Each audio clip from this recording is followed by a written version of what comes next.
दोस्तों, रिया चक्रवर्ती का बचना अब नामुमकिन ही नहीं बल्कि असंभव हो चुका है, क्योंकि पहले पिठानी और फिर मिरांडा, फिर रिया का भाई शौविक और अब वो बोला है जो रिया का सबसे बड़ा राजदार है, वो दीपेश सावंत बोला है, जिसे रिया इसलिए लाई थी ताकि सुशांत पर निगरानी रखी जा सके, सुशांत पर काबू रखा जा सके। वही दीपेश एनसीबी की सख्ती से पूरी तरह टूट गया है और रिया की सारी पोल पट्टी खोलकर रख दी है। तो आप भी रिया चुड़ैल के इस राजदार दीपेश का ये कबूलनामा ज्यादा से ज्यादा लोगों तक जरूर पहुंचाएं। सुशांत के इंसाफ की मुहिम में हमारा साथ देने के लिए, हमारी ताकत बनने के लिए हमारे चैनल को सब्सक्राइब करें और अपना प्यार और सपोर्ट दिखाने के लिए इस खबर को ज्यादा से ज्यादा लाइक करें। तो वो दीपेश सावंत तोते की तरह बोला है दोस्तों, जो रिया को मालकिन कहता था। जी हाँ, दीपेश रिया को मालकिन कहता था, क्योंकि दीपेश भले ही सुशांत के घर पर काम करता था, सुशांत के पैसों से उसे सैलरी मिलती थी। दीपेश की रिपोर्टिंग सीधे रिया चक्रवर्ती को थी, दीपेश की जिम्मेदारी भी रिया को लेकर ही थी और सुशांत का नमक खाकर सावंत सुशांत के साथ ही नमक हरामी कर रहा था और सारी बातें दीपेश सावंत ने खुद कबूल कर ली हैं। सीबीआई से पूछताछ के दौरान पिठानी, नीरज और केशव ने बहुत कुछ बताया, मगर दीपेश ज्यादा नहीं बोला, क्योंकि दीपेश की ट्रेनिंग बेहद कड़ी थी और रिया को लेकर वफादारी उससे भी ज्यादा। और शायद दीपेश को भी लगने लगा था दोस्तों कि जब रिया ही बच जाएगी तो उसका कोई कौन क्या बिगाड़ लेगा। मगर जब एनसीबी ने रिया के इस पूरे गैंग को घेर लिया, पूरे गैंग का पर्दाफाश कर दिया, तो सारे के सारे चूहे बिल से बाहर आने लगे। पहले मिरांडा, फिर शौविक और अब दीपेश सावंत, इन सभी के खिलाफ एनसीबी को बड़े सबूत और बड़े गवाह मिल गए हैं। पहले मिरांडा और शौविक को दबोचा, तो फिर दीपेश सावंत को भी एनसीबी ने अरेस्ट कर लिया और रिमांड पर लेकर शनिवार की पूरी रात पूछताछ हुई थी। अब दीपेश ने जून की 3 तारीखों पर क्या खुलासे किए वो भी आपको बताएंगे, लेकिन पहले ये देखिए कि ड्रग को लेकर दीपेश ने क्या क्या सच उगला।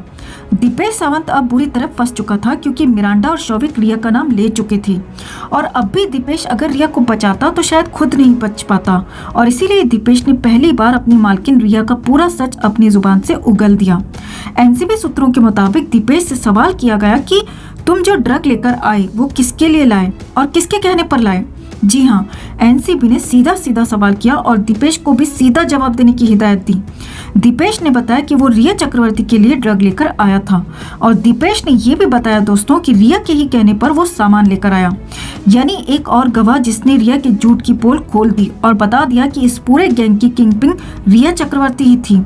अब आगे देखिए, सावंत से पूछा गया कि क्या वो कभी सुशांत के लिए भी ड्रग लेकर आया, तो दीपेश ने जवाब दिया, हाँ मैं सुशांत सर के लिए भी लेकर आया था, मगर सुशांत सर ने मुझे कभी भी इसे लाने के लिए नहीं कहा, बल्कि हमेशा रिया मैम ही मुझे सामान लाने के लिए कहती थी। यानी एक और झूठ, रिया चक्रवर्ती जो कहती आ रही थी कि मैंने कभी कुछ नहीं लिया, मैंने कभी सुशांत के लिए भी नहीं मंगवाया, मगर अब दीपेश उसकी एक एक पोल खोलता जा रहा था। आगे देखिए, दीपेश सावंत ने बताया कि सुशांत सिंह राजपूत के घर पर ड्रग पार्टी आम बात हुआ करती थी और ये पार्टीज रिया ही ऑर्गेनाइज किया करती थी। दीपेश ने यह भी कहा कि कई बार इन पार्टीज को लेकर सुशांत और रिया में झगड़े होते थे। सुशांत सर इतनी पार्टीज नहीं करते थे, लेकिन रिया अक्सर या कहें कि हर वीकेंड में 2 बार सुशांत के घर पर ऐसी पार्टी ऑर्गेनाइज किया करती थी। दीपेश ने यह भी बड़ा खुलासा किया कि सुशांत के घर पर इन पार्टीज में बॉलीवुड के कई बड़े बड़े सेलेब्स भी आते थे, कई बड़े बड़े नाम, कई बड़े बड़े चेहरे इन पार्टीज की शान हुआ करते थे और इन पार्टीज को सुशांत की पार्टी नहीं बल्कि रिया चक्रवर्ती की पार्टी कहा जाता था। दीपेश ने बताया कि इन पार्टीज में सभी को अनलिमिटेड सामान दिया जाता था और इस पर कोई राशनिंग नहीं किया करते थे, जिसको जितनी लेनी है उतनी ले सकता था और महंगे से महंगा सामान, महंगे से महंगी ड्रग यहाँ पर रखी जाती थी। यानी खेल समझिए, सुशांत ऐसी पार्टीज को पसंद नहीं करते थे दोस्तों, लेकिन इसके बावजूद सुशांत के घर पर रिया चक्रवर्ती इन पार्टीज का आयोजन करती थी और बड़े बड़े फिल्मी नामों को बुलाती थी। सुशांत के पैसे से महंगी ड्रग खरीदकर उन्हें मजे करवाती थी। तो 5 साल में सुशांत सिंह राजपूत ने जो 70 करोड़ कमाए वो कहाँ चले गए, इसका अंदाजा अब साफ साफ लगाया जा सकता है, क्योंकि ऐसी किसी एक ही पार्टी में कम से कम 30 से 40 लाख का खर्च आता है। यानी रिया चक्रवर्ती 1 महीने में ही सुशांत के करीब 3 करोड़ रुपए ऐसी पार्टीज में उड़ा दिया करती थी दोस्तों। अब आगे देखिए, दीपेश ने और क्या खुलासे किए हैं। सूत्रों के मुताबिक सावंत ने बताया कि सुशांत के घर पर अक्सर झगड़ा भी होता था। रिया सुशांत सर को ड्रग देती थी और सुशांत जब लेने से मना करते थे तो रिया मारपीट भी करती थी और इसमें मुझे यानी दीपेश को भी शामिल करवाती थी। जिस काम के लिए दीपेश को सुशांत के घर में लाया गया था वो दीपेश से अक्सर करवाया जाता था। दीपेश ने खुद बताया कि उसने कई बार तब सुशांत सर को पकड़ा था जब रिया एसएसआर के साथ बदतमीजी कर रही होती थी।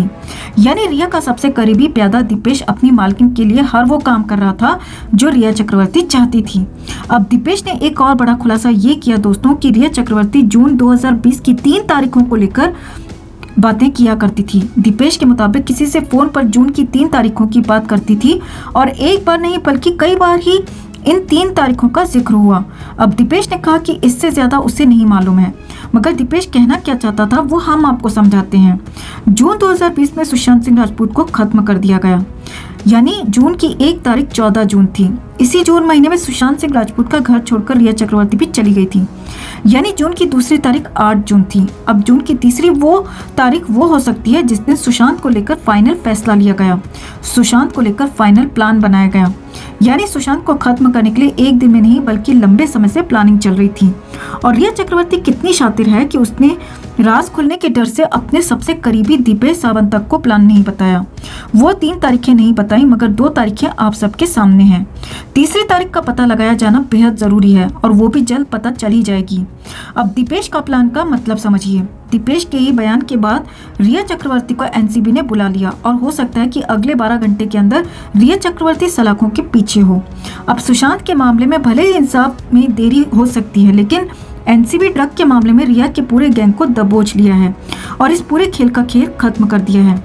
तो दोस्तों, अगर आप भी चाहते हैं कि दीपेश सावंत की मालकिन रिया चक्रवर्ती जल्द से जल्द अरेस्ट होकर जिंदगी भर जेल में चक्की पीसती रहे, तो इस खबर को ज्यादा से ज्यादा लाइक और शेयर जरूर करें और सुशांत के इंसाफ की इस लड़ाई में हमारा साथ देने के लिए हमारे चैनल के साथ जुड़ जाएं। हमारे चैनल को सब्सक्राइब कर लें। हर अपडेट के लिए बने रहें हमारे साथ, क्योंकि आप हैं तो हम हैं।